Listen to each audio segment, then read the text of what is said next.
नमस्कार दोस्तों, India speaks daily पर आपका स्वागत है। कल जैसे सरगना मसूद अजहर के खिलाफ संयुक्त राष्ट्र रक्षा परिषद में लाया गया प्रस्ताव फिर से चीन के वीटो के कारण रुक गया।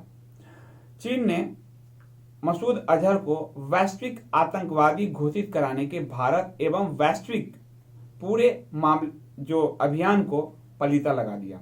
भारत के पक्ष में अमेरिका, फ्रांस, ब्रिटेन जैसे 10 बड़े देश शामिल थे। इसके बावजूद चीन ने चौथी बार मसूद अजहर को वैश्विक आतंकवादी बनने से रोका है।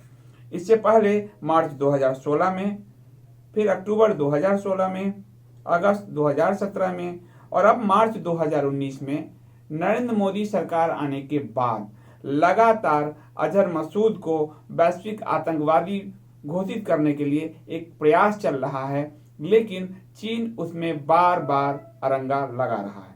यही नहीं, परमाणु क्लब में शामिल होने में भी चीन का वीटो पावर आड़े आ रहा है। आखिर चीन को यह वीटो पावर कैसे मिला, इसकी पूरी कहानी मैंने आपको कहानी कम्युनिस्टों में दी है और आप लोगों को कहता हूं कि इसको पढ़िए। उस समय अमेरिका के राष्ट्रपति थे सर आइजनहावर के पास नेहरू गए थे और नेहरू ने गिरगिराया था चीन के लिए।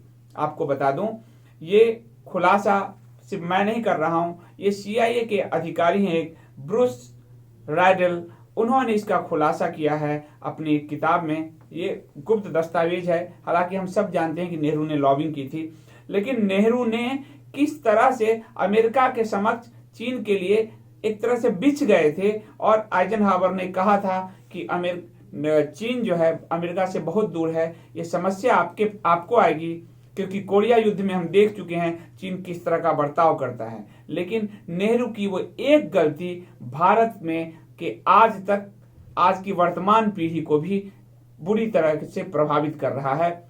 ना सिर्फ यही, बल्कि कश्मीर भी समस्या भी नेहरू की देन है। पाकिस्तान का निर्माण भी नेहरू और जिन्ना के प्रयासों का नतीजा है और आप इसको राम मनोहर लोहिया की किताबों से समझ सकते हैं कि नेहरू पाकिस्तान के निर्माण में कितने बड़े सहायक थे। ये जो नेहरू पर सवाल उठ रहा है, उसमें कई लोगों का ऑब्जेक्शन होता है कि आप अतीत बार बार उल्टाते हैं। याद रखिए, नींव ही आपकी कमजोर होगी तो इमारत कभी बुलंद नहीं हो पाएगी। नेहरू ने भारत की पूरी नींव खराब करके रख दी थी, नेहरू गांधी परिवार ने। और आज उसी नेहरू गांधी परिवार का एक बच्चा, 50 साल का एक बच्चा जो कांग्रेस का अध्यक्ष है, और उसने कहा है प्रधानमंत्री मोदी एक कमजोर प्रधानमंत्री हैं, जिसके कारण ये मसूद अजहर को वैश्विक आतंकवादी घोषित नहीं करवा पाए। सवाल है कि उस रोबोट प्रधानमंत्री ने एक प्रयास भी नहीं किया था, लेकिन प्रधानमंत्री मोदी ने तो लगातार 4 प्रयास किया है। और इस राहुल गांधी को पता चलना चाहिए कि उसके ही पूर्वजों का किया हुआ है जो भारत भुगत रहा है। हमारे साथ IIP के चेयरमैन राजेश गोयल जी हैं और हम उस पर इनसे जानना चाहेंगे, क्योंकि कई बार ये कहते हैं कि राहुल गांधी पर इतना अटैक नहीं होना चाहिए। राजेश जी, आपको क्या लगता है कि राहुल गांधी ने जो कमजोर प्राइम मिनिस्टर इस मामले में कहा है प्रधानमंत्री मोदी को, वो कितना जायज है? नहीं, देखिए, इनकी बात को तो टाला ही जाए तो ही ठीक है। मतलब सीरियसली कोई ले ही नहीं रहा है राहुल गांधी को, तो हम भी क्यों लें। चलिए, आप इस स्टैंड पे आ गए, बहुत अच्छी बात है। आपने पता नहीं कब मेरे को राहुल गांधी का सपोर्टर बना दिया। मैं तो घोर विरोधी हूँ। विरोधी मतलब उनकी मानसिकता का विरोधी हूँ। राहुल गांधी से हमें क्या लेना देना है। देखिए, जैसे आपने अभी बताया ही है कि बीज नेहरू के समय के बोए हुए हैं और बोया बीज बबूल का, हाँ, तो आम कहाँ से? तो आम कहाँ से होए? अभी तो ये मान के चलना पड़ेगा कि जितनी भी राहुल गांधी की पीछे की एक्टिविटीज रही हैं, या जो उसका डोकलाम में छुप करके मिलना, या तो और भी ऐसा भी सुना है दुबई में कैलाश मानसरोवर के दौरान भी मुलाकातें हुई हैं। तो ये जो द्रोह है, मैं तो इसको द्रोह मानता हूँ। हाँ, ये देशद्रोह में आना चाहिए। ये कतई द्रोह है कि आपकी सरकार को कोई इंफॉर्मेशन नहीं, इंटेलिजेंस को कोई इंफॉर्मेशन नहीं, और आप दुश्मन देश को मिल रहे हैं। और आपको एक और पॉइंट मैं दे दूं इस मामले में कि अपने घोषणा पत्र में कांग्रेस 2019 के चुनाव में देशद्रोह कानून को खत्म करने जा रही है। घोषणा पत्र में उसने वो घोषणा लेकर आ रही है।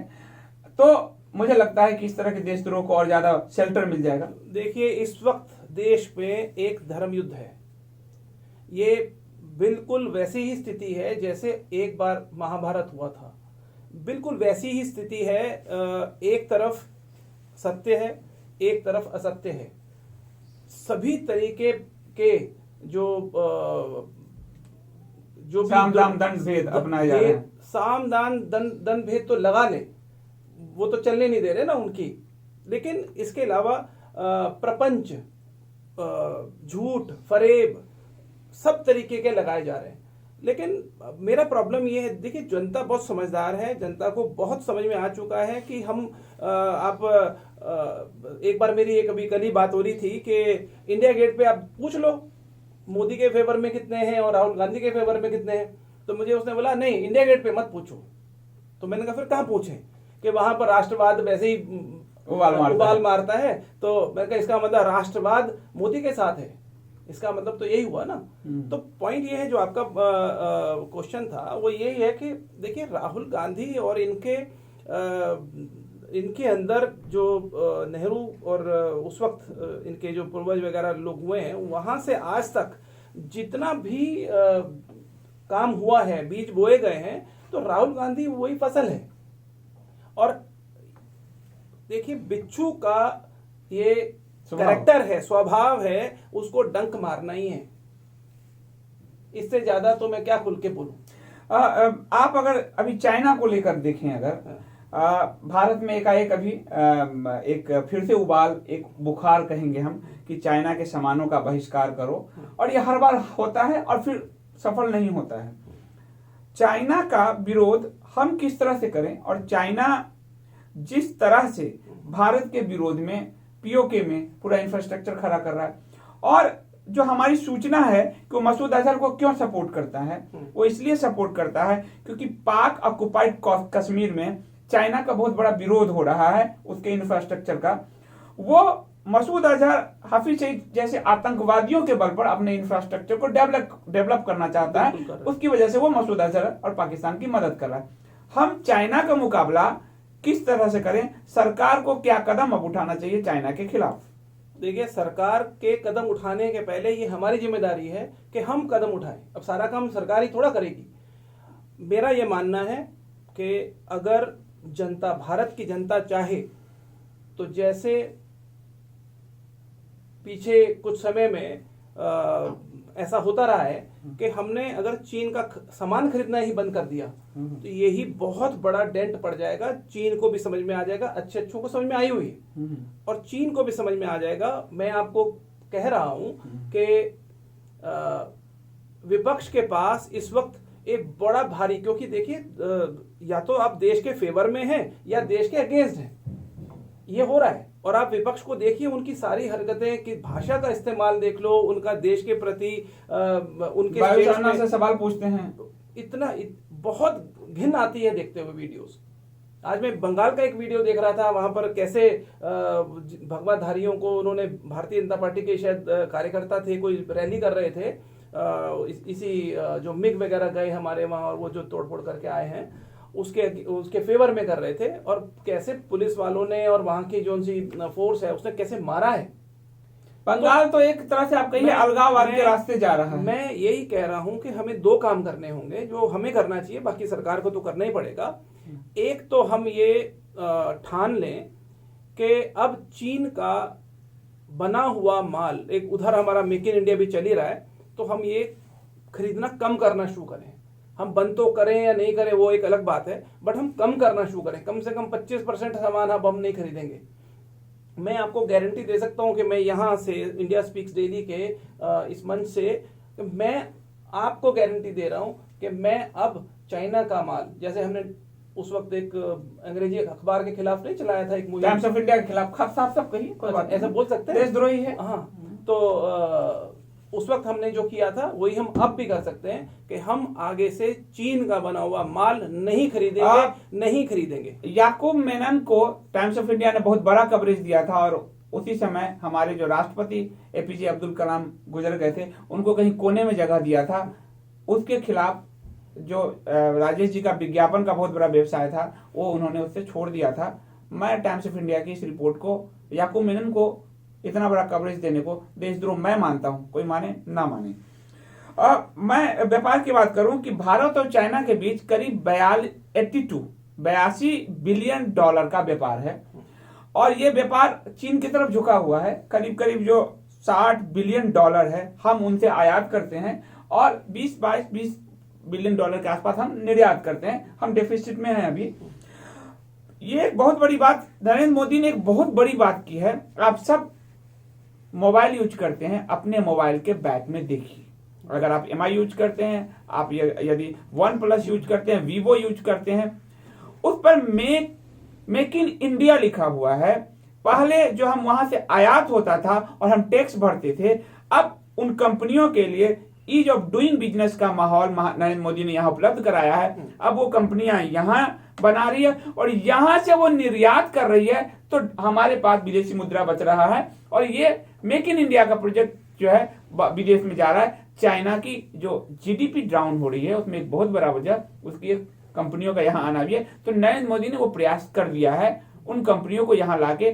यहाँ आज 125 मोबाइल कंपनियां यहाँ निर्माण कर रही है। ये बहुत बड़ी बात है। धीरे धीरे, जैसा कि राजेश जी ने कहा, कि आप छोड़ सकते हैं। अभी होली आ रहा है, तो पिचकारी चाइना का यूज ना करें, रंग ना यूज करें। इस तरह छोटी छोटी चीजें रोज, ये नहीं कह सकते कि आपको हम एक साथ आप छोड़ें। धीरे धीरे, ये नहीं कह रहा हूं कि आप OnePlus आपने ले रखा है उसको फेंक दें। अब OnePlus जो इंडिया वाला है, जब अगली बार आप ले OnePlus ही लें, लेकिन मेक इन इंडिया वाला लें। मैं इसमें एक छोटी सी बात करना चाहता हूं। इस वक्त पाकिस्तान घुटनों पे इसीलिए आया है क्योंकि उसकी आर्थिक स्थिति प्रधानमंत्री मोदी ने लगातार 5 साल पीछे काम करके इतनी कमजोर कर दी है कि उसको एक दिन के अंदर अंदर अभिनंदन को छोड़ना पड़ा। अब आप उनके वीडियो, अगर आपको सच्चा वीडियो देखना है जो आप बोल रहे हैं, तो आप पाकिस्तान मीडिया सुन लीजिए। पाकिस्तान मीडिया में इस वक्त वैसे बड़ा मजा आता है इसको देखते हुए। हमारे यहाँ का मीडिया थोड़ा नहीं दिखाता है वैसे, लेकिन अगर पाकिस्तान के मीडिया में आप जाकर देखेंगे तो आपको पता लगेगा कि वहां की स्थिति का क्या आलम है। बहुत बुरी हालत है। क्या क्या वो बोल रहे हैं, इमरान खान को कैसे गालियां दे रहे हैं। 3 लोगों की वजह से पूरा पाकिस्तान डिस्टर्ब है, ऐसा वो बोलते हैं। ये 3 आतंकवादी जो हैं, हाफिज सईद है, उधर वो मसूद अजहर है, और तीसरा वो क्या नाम है उसका पुराना वाला, हबीबुल्लाह, क्या नाम है वो, होगा जो भी है। हाँ। जो काफी समय से आतंकवादी है वो, कश्मीर में काफी उसने नुकसान किया है। तो ये 3 आतंकवादियों के चक्कर में पूरा पाकिस्तान, ये वहां पर आम जनता कह रहा है, बिलाल भुट्टो ने भी कल कहा है, आम जनता यही कह रही है कि 3 के चक्कर में आप क्यों पाकिस्तान को लुटवा रहे हैं, मरवा रहे हैं, खत्म करवा रहे हैं। उधर पानी देना बंद हो जाएगा, उधर आर्थिक स्थिति बिगड़ रही है, पेट्रोल का है नहीं, न्यूक्लियर क्या कर लेगा इसमें, कुछ नहीं। तो ऐसे ही हमें चीन को भी, अगर इस वक्त भारत का समय है, अब ये देखिए इस वक्त भारत का समय है, इंटरनेशनल जो सपोर्ट है वो भारत के पक्ष में है, वो चीन के पक्ष में हाँ, नहीं। लेकिन 2-3 जो देशद्रोही हैं, जैसे एक पत्रकार है धुमे, वो वॉल स्ट्रीट जर्नल के लिए लिखता है, जैसे कि राहुल गांधी। आप सब ने देखा कि डोकलाम विवाद में जब हमारे सैनिक जूझ रहे थे, तो राहुल गांधी चीनी दूतावास के अंदर गुप्त बैठक कर रहे थे। जब हम चाइना को लेकर हम जो है कदम उठा रहे हैं, तब राहुल गांधी मानसरोवर यात्रा के दौरान चीनी मंत्रियों के साथ गुपचुप मुलाकात कर रहे हैं। ये धूमे जैसे पत्रकार जो विदेश में लिख रहे हैं, वो भारत के ऊपर लिखते हैं स्लैप ऑन इंडियन फेस, ये शब्द वो यूज करते हैं। इसलिए हमें भारत के अंदर बैठे हुए देशद्रोहियों को सबसे पहले आपको एक्सपोज करना है। कम करते जाइए चाइना का सामान। हम ये आपको एक बात बता दूं कि ब्रिटेन ने जब हमारी अर्थव्यवस्था को तोड़ा था, तो हम पे 400% का शुल्क लगा दिया था, जिसकी वजह से हमारी अर्थव्यवस्था खराब हुई। अर्थव्यवस्था एक बहुत बड़ी ताकत है। मोदी ने प्रयास किया है कि उनके वीवो, उनका जो जितने भी मोबाइल है, वो सब यहाँ मेक इन इंडिया हो, जिसकी वजह से उनकी रीढ़ तो टूटनी शुरू हो चुकी है। आप लोग भी थोड़ा तोड़ें। उनका जीडीपी देखो घटा, जीडीपी हमारा जो है अभी 7.5 हमारा है, उनका 6.5। पहली बार वो डाउन हुए हैं। और जो दुनिया का पूरा जो बाजार है, वो कह रहा है कि भारत इमर्जिंग ताकत है। इसलिए चाइना चाहता है कि भारत आतंकवाद में उलझा रहे, भारत आगे ना बढ़े। जाते जाते मैं आपको एक दो और बड़ी खबर दे दूं। आईसीआईसीआई मामले में चंदा कोचर पे जो कार्रवाई हुई है और जांच रिपोर्ट आई है, उसमें साफ निकला है कि चंदा कोचर के अलावा किसी को बड़ा फायदा नहीं पहुंचा। हमारे बच्चे विमेन एम्पावरमेंट में, राहुल गांधी ऐसे ही विमेन एम्पावरमेंट मनमोहन सरकार के समय की देन है, पढ़वाते थे। आज चंदा कोचर पर निकला है कि उसने बड़ी भारी लूट की है, मनी लॉन्ड्रिंग की जांच हो रही है। आज दूसरी बात, हथियार डीलिंग मामले में राफेल जो हमने कल आपको बताया था, आज फिर एक खुलासा हुआ है कि राहुल गांधी 2012 में राफेल डील में जो कंपटीटर था यूरो फाइटर की एक प्लेन है एयरबस, जिसका आप लोगों ने देखा होगा कि राहुल गांधी नरेंद्र मोदी पर आरोप लगाने के लिए एयरबस का ईमेल लेकर आ गए थे। एयरबस का ईमेल, आप समझिए एयरबस लॉबिंग कर रहा है राहुल गांधी के थ्रू, और एयरबस का जो मिडिल मैन है, जो दलाल है, वो संजय भंडारी है, रॉबर्ट वाड्रा का मित्र और भारत का सबसे बड़ा हथियार डीलर। और आपको एक और खुलासा कर दूं कि कल अदालत में कांग्रेस का पूरा वकील पैनल संजय भंडारी को बचाने के लिए खड़ा था। संजय भंडारी अभी भगोड़ा है, उसको बचाने के लिए कांग्रेस के वकीलों का पूरा पैनल कल वहां खड़ा था। ये पूरी लड़ाई राफेल में, चूंकि 2012 में जब यूरो फाइटर आउट हो गया और राफेल को यह टेंडर मिला, तो फिर इसको होल्ड पर एंटोनियो ने राहुल गांधी और सोनिया गांधी के कहने पर रख दिया था। मोदी सरकार ने आके उसको आगे बढ़ाया। यूरो फाइटर को नुकसान हुआ है, उस नुकसान के लिए ये सारी लड़ाई लड़ रहे हैं। या तो राफेल में या तो ये ऑफसेट पार्टनर चाहते थे संजय भंडारी, या फिर यूरो फाइटर से के जो दलाल है Sanjay Bhandari, through Robert Vadra, through Priyanka और राहुल गांधी, ये सब दलाली चाहते थे। भारत की वायुसेना को कमजोर करना, चीन और पाकिस्तान के पक्ष में काम करना और भारत में दलाल कल्चर को बढ़ाना कांग्रेस की यही रीति है। हमें मसूद अजहर वाले इश्यूज पर एकजुट होना है। चाइना को हम अपनी तरफ से सबक दें और ये देशद्रोही कांग्रेस, राहुल गांधी, इन्हें भी सबक दें। आज आखिरी न्यूज आपको दे दूं, सोनिया गांधी का right hand Tom Vadakkan Bhajpa में शामिल हो गया है। लंका से विभीषण छोड़ कर आ रहे हैं, क्योंकि उनको मालूम है रावण दहन होना है कब, मई 2019 में। धन्यवाद। जय हिंद। जय हिंद।